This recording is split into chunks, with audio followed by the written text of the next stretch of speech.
দেখো 37 বাজছে। Good morning. আজকে হচ্ছে শনিবার আর আমরা এখন বেরোচ্ছি। একটু লেট হয়ে গেল, 6টার মধ্যে বেরোনোর কথা ছিল, কিন্তু ওই আর কি হয় না, বাস ট্রেনের টাইম থাকলে একটা চাপ থাকে, ওই টাইমেই বেরোতে হবে, তো সেটা না থাকলে যা হয়। তো ভিডিওটাও স্টার্ট করার সময় পাইনি, তো চলো রাস্তায় বেরিয়ে আবার কথা হচ্ছে।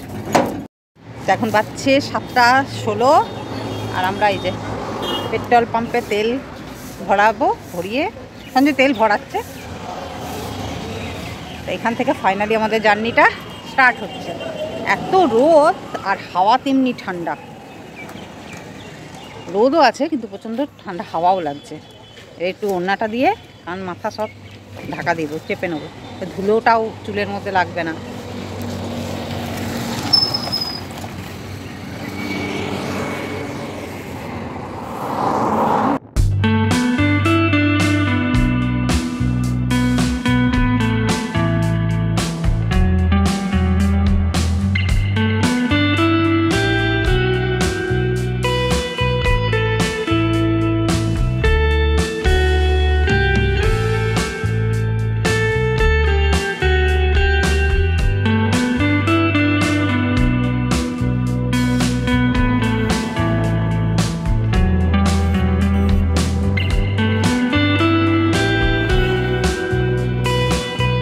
তো আমরা অনেকটা এগিয়ে গিয়েছিলাম, তারপরে জিজ্ঞেস করে আবার পিছন দিকে আসছি আর কি, যে রাস্তা দিয়ে আমাদের গেলে শর্টকাট হবে, তাড়াতাড়ি হবে, সেই রাস্তাটা আমরা ক্রস করে চলে গিয়েছিলাম।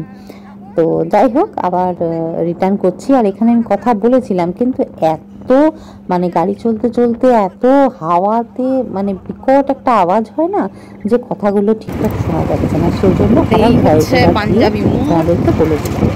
সিউড়ি রোড 7 কিলোমিটার লেখা আছে এখান থেকে। চলো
তো আমি তো এক সাইডে বসে গেছি, দুদিকে বসে বসে এমন অবস্থা খারাপ না।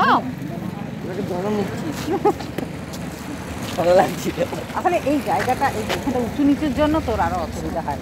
আমার অনেক অসুবিধা হয় গো, আমাকে দেখতে ওখানে কি লেখা আছে সিউড়ি। আমরা আসানসোল থেকে 40 কিলোমিটার চলে এসেছি। ও, আসানসোল থেকে আমরা 40 কিলোমিটার চলে এসেছি। 212 কিলোমিটার আর দুর্গাপুর থাকতে সব রাস্তা জানিয়ে দিলাম। কতগুলো আছে গো,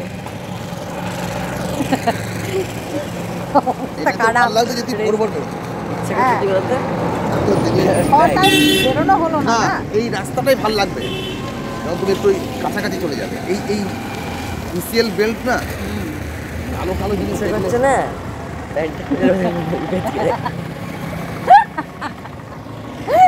অবস্থা খারাপ। ওইদিকে হচ্ছে অজয় নদী।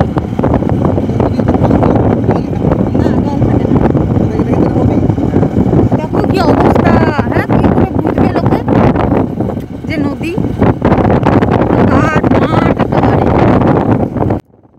তো আমরা এখন পাণ্ডবেশ্বরে ওই ব্রিজের ওপর দিয়ে যাচ্ছি, মানে পাণ্ডবেশ্বর থেকে ভীমগড়ের দিকে যাচ্ছি। তো এখন আমরা অজয় নদীর ব্রিজের ওপর আছি। আর যখন আমরা ছোট ছিলাম তখন বছরে 2 বার করে আমাদের এই দেশের বাড়ি আসতে হতো। মঙ্গলডিহি যে এখন যাচ্ছি আমার গ্রামের বাড়ি, সেখানে বছরে 2 বার করে আসতে হতো মদন গোপালের সেবা চালানোর জন্য। তো কালী পুজোর সময় যখন আমরা আসতাম, তো তখন এই ব্রিজটা তৈরি হয়নি, একটা মাটির রাস্তা ছিল। হ্যাঁ, তো সেই রাস্তাটা না বন্ধ থাকতো, কারণ ওর উপরে পুরো জল থাকতো। তো অনেকবার এরকম হয়েছে যে আমরা আসানসোল থেকে যখন বাসে উঠেছি, তখন মানে রাস্তা খোলা আছে এরকম বলেই আমরা পাণ্ডবেশ্বরের এদিক দিয়ে বাসে চেপেছি, কিন্তু এখানে এসে দেখছি না, রাস্তা বন্ধ, ঘাট বন্ধ। তো নেমে আমাদেরকে অনেকবার হয়েছে যে আমরা রেল ক্রসিং দিয়ে হেঁটে গেছি। তারপরে মানে পাণ্ডবেশ্বর থেকে ভীমগড় আমরা পুরো হেঁটে গেছি।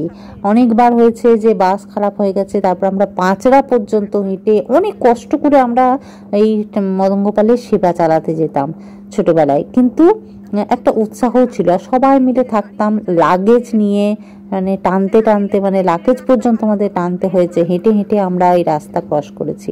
এখন তো অনেক অনেক সুবিধা হয়ে গেছে, আর এখন তো মানুষের 2 হুইলার হয়ে গেছে, 4 হুইলার হয়ে গেছে, যেমন খুশি করেই তারা মানে এখন যাতায়াত করতে পারবে, এখন অনেক সুবিধা। কিন্তু আমরা ছোটবেলায় অনেক কষ্ট করেছি। একদম আমাদের পাড়ার রাস্তা, খুব বাজে রাস্তা।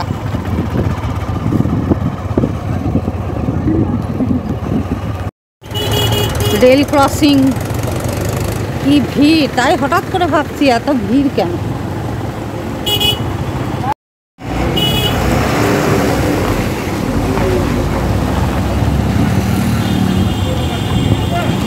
তো রাস্তায় যেতে যেতে অনেক কিছুই কথা বলছি, কিন্তু ওই যে বলছি গাড়ি চলতে চলতে হাওয়ার এত আওয়াজ হচ্ছে, ফরফর ফরফর ফরফর বিকট আওয়াজটা, ওই জন্য কথাগুলো ঠিকঠাক শোনা যাচ্ছে না। তাই বাধ্য হয়ে ভয়েস ওভার দিয়েই আবার সেই কথাগুলো বলছি। দেখো মানে রাস্তার দুপাশে দু রকম। এই পাশটায় তাকিয়েছিলাম, তাকিয়ে দেখছি যে কিছুই নেই, ধান জমি একেবারে সব উঠিয়ে নিয়েছে। আর যখন এই পাশে তাকালাম তখন দেখছি যে পুরো সবুজে সবুজ, চোখ একেবারে জুড়িয়ে গেল এই সবুজ দেখে। তো মানে নিজের গাড়ি করে গেলে এটাই সুবিধা, যখন ইচ্ছা হচ্ছে একটু দাঁড়াতে পারছি, মানে এই সিনারিগুলো উপভোগ করতে পারছি, এটাই আর কি, যেটা বাসে করে গেলে হয় না। সিউড়ির বাস এখানে পাঁচড়াতে আমরা নামলাম। এখন বাজছে 8:52 বাজছে। তো ভাবলাম এখানে আমরা একটু খাওয়া দাওয়া করে নিই। এই মিষ্টান্ন ঠান্ডা।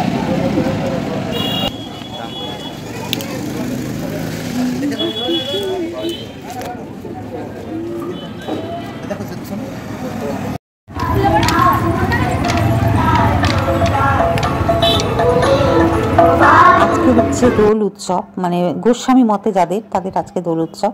তো দেখো এখানেও দেখলাম বেশ লাইন দিয়ে সবাই একরকম শাড়ি পরে বেরিয়েছে, তো দেখতে বেশ সুন্দর লাগছিল। একটু দাঁড়ালাম ছায়া দেখে। দেখো এখানে পুকুর, কি সুন্দর পুকুরের হাওয়া, পুকুরের জলের হাওয়া।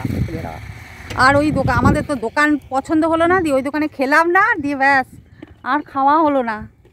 আর শুনছি এইদিকে আর খাবার দোকান নাকি পাবোও না। তো দেখা যাক, এখন আমরা দাঁড়িয়ে একটু জল খাবো, আর ওই সন্দেশ নিয়ে এসেছি, একটু সন্দেশ ওইগুলো খাই, অনেকক্ষণ জল টল খাইনি তো, একটু খাই।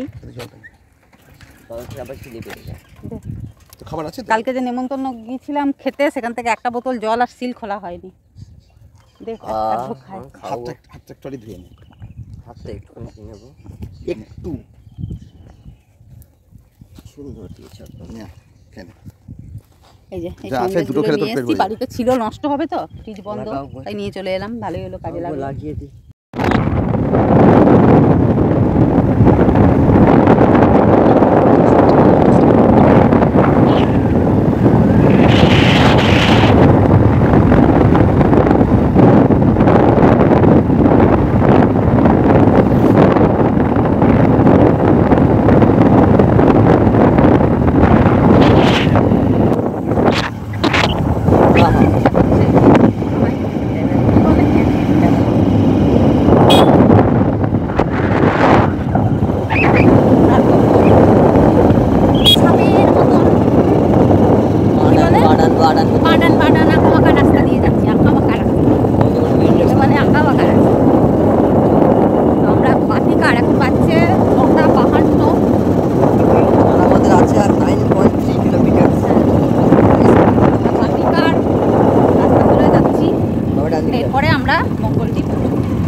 20 মিনিট লাগবে আর মোটামুটি। 20 মিনিট দেখাচ্ছে, দেখা যাবে কতক্ষণ লাগে। চলো, মাথার ঠান্ডা ঠান্ডা হাওয়া, পেটে নাই খাবার, দোকান পছন্দ করতে গিয়ে আমাদের খাওয়া জন্য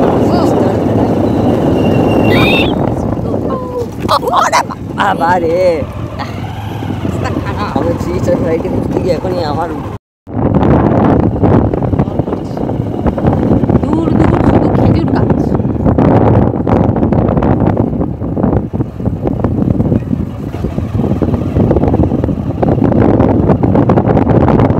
কলা গাছ, ঘাস, নারকেল। মিষ্টি কিছু খাবি না তো? আর নাহলে ইয়ে করো নাকি থাক, ছেড়ে দাও, ঘরে গিয়ে যা খাওয়ার খাবে। একদম চপ নেবো, ঘরে রেখে নেবো, হ্যাঁ, নিয়ে নে। ঘরে বসে খাবো। এখানে একটা মিষ্টির দোকান দেখে আমরা একটু মিষ্টি নিয়ে নিলাম। গরম গরম চপও খাচ্ছে। আমাদের 5টা চপ দিয়ে দিন। বাবান তো খাবে না। আমাকে 5টা চপ দেবে। গোলাপ পাক। গোলাপ পাই এই দিক দিয়ে তো মঙ্গলদি যাওয়া যাবে নাকি? হ্যাঁ, এ কই দিলে? বাড়ান দেখতে যাবো না, আমরা বলবো এটা পুরো পাকা রাস্তা, ভালো রাস্তা। একদম 300 মিটার চলে চলো, বাস স্ট্যান্ডটা তো চিনতেই পারবো। পেঁয়াজি দোকান চলে এলাম মনে হচ্ছে। যতটুকু আমি করতে পারছি ওটা করো আগে।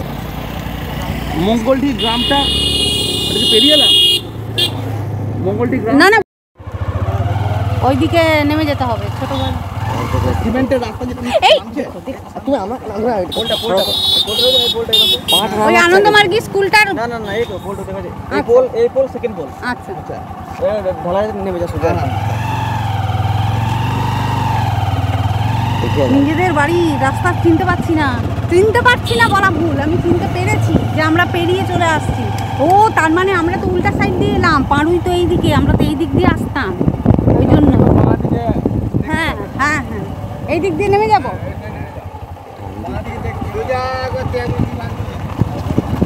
এই ছোট বাড়ি লিখলে হবে ও বাঁ দিকে, এটা আমরা তার মানে বড় বাড়ির রাস্তাটা দিয়ে যাচ্ছি। 6 মিনিট। আমি ছোট বাড়ির মেয়ে, আর আমি বলছি ছোট বাড়ি যাবো। কি করব, লোককে তো এইটা বলতে হবে। বলছি টার্ন লেফট। বড় বাড়ি মন্দির। বাঁ দিয়ে ঘুরতে হবে, এগুলো তো বাঁ বড় বাড়ি মন্দির। চলো, বাঁ দিকে যেতে হবে, চলো। হ্যাঁ আমি তো বলছি মানে দিতে হবে। এই তো দুজনে ঠিকঠাক ঠিক আছে। দুজন যেমন প্রায় পৌঁছে গেছে। এখান থেকে আরেকটা বাঁ দিকে টান হবে। বাস, চলো। ওই তো বড় বাড়ির আটটা। চলো, ডান দিকে যাবো। আর বাঁ দিকে কত ঘুরলাম আমরা বাড়ির কাছে এসে। এখানে ঝুলিয়ে দাও। বাড়ির কাছে এসে আমরা ঘুরছি। আরে গেট তো খোলাই আছে, চলো না ঢুকে পড়ি। না এটা বটে তো।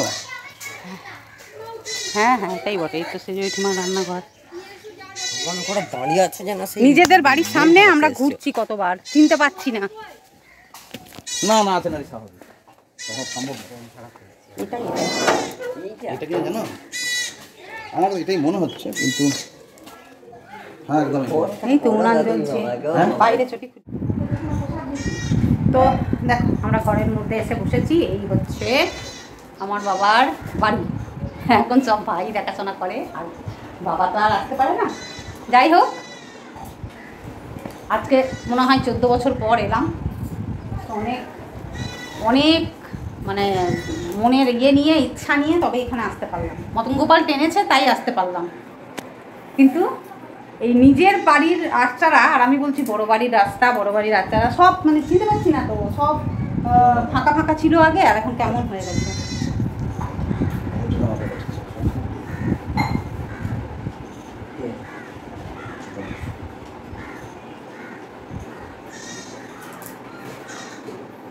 এই যে দেখো, চলো, এই হচ্ছে ভাই এখন নেই মন্দিরে, আর এই যে ভাইয়ের বউ আর কাকবা।